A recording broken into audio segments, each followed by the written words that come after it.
Big boss journey ఎలా అనిపించింది sir? Next level bro. దాన్ని నేను లైఫ్ లో గుర్తుపెట్టుకున్నా. లైఫ్ లో చాలా నేర్చుకున్నా. బిగ్ బాస్ ఇంకా నేర్చుకున్నా. సో బిగ్ బాస్ టీచర్ అని చెప్తే చెప్పొచ్చు బిగ్ బాస్. ఓకే, తెలుగు ఆడియన్స్కి ఐ లవ్ యూ అని చెప్తా. ఇంకేం చెప్పలేదు. ఎన్ని చెప్పినా తక్కువనే. నా అగ్రెషన్కి నేను 30 వీక్స్ వచ్చాననేది నాకు షాకింగ్గా ఉంది. ఈ అగ్రెషన్ని తట్టుకొని నన్ను సేవ్ చేసుకొని 30 వీక్స్ తీసుకొచ్చారు. అదే పెద్ద నా లైఫ్లో అచీవ్మెంట్ అని అనుకుంటున్నా. నన్ను సపోర్ట్ చేసిన ప్రతి ఒక్కరికి I love you, I love you, I love you.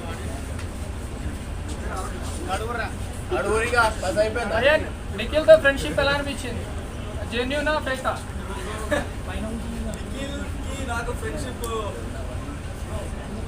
కన్నా హీస్ లైక్ మై బ్రదర్. నేను నిఖిల్ని అన్నలాగా దాంట్లో ఫేక్ అనేది 1% కూడా లేదు.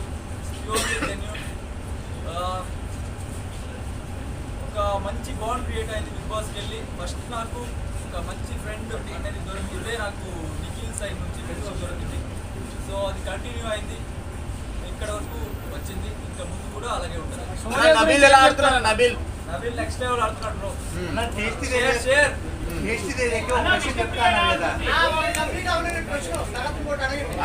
నబీల్ సూపర్ ఆడుతున్నాడు బ్రో. నబీల్ షేర్ లాగా ఆడుతున్నారు. కొంచెం వేరే వాళ్ళు వచ్చి ఇలా చెప్పినప్పుడు కొంచెం డౌన్ అవుతారు తప్ప నబీల్ చాలా క్లారిటీ ఉంది. అఫ్ కోర్స్ టాప్ 5లో ఉంటారు. I wish good for Nabeel. And Nabeel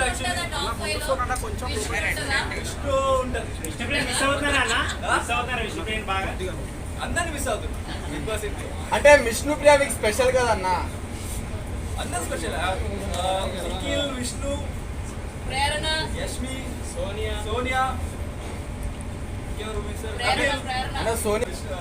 గారు, నేను, నిఖిల్ స్టార్టింగ్ లో ఫ్రెండ్స్ గా హాయ్ చెప్తున్నారు. సోనియా గారు ఎక్కడ ఉన్నారు? అక్కడ శేఖర్ భాష జోవియర్ పర్సన్. కొన్ని టైంలో ఇరిటేట్ అయ్యేది, ఎందుకంటే సీరియస్ గా ఏమైనా గొడవ పడుతుంటే దాంట్లో ఒక జోక్ చెప్పేవారు. అది కొంచెం ఇరిటేట్ అయ్యేది ఆ టైంలో. But as a person is very honest అనిపిస్తుంది నాకు. And very jovial person. I like it. తేజకి రీజన్ చెప్పమంటే నెక్స్ట్ నామినేషన్ పాయింట్ చెప్తారు కదా, ఎప్పుడైనా చెప్తారు బాబు ఇద్దరు బయట. తేజకి నామినేషన్ పాయింట్ ఏంటని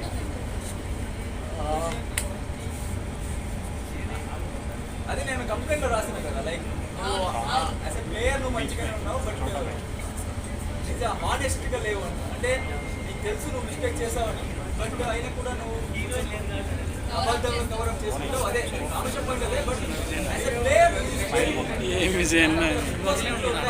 తెలియకుండా వాడు ప్లేయర్ మైండ్ మంచిగా ఆడతారు.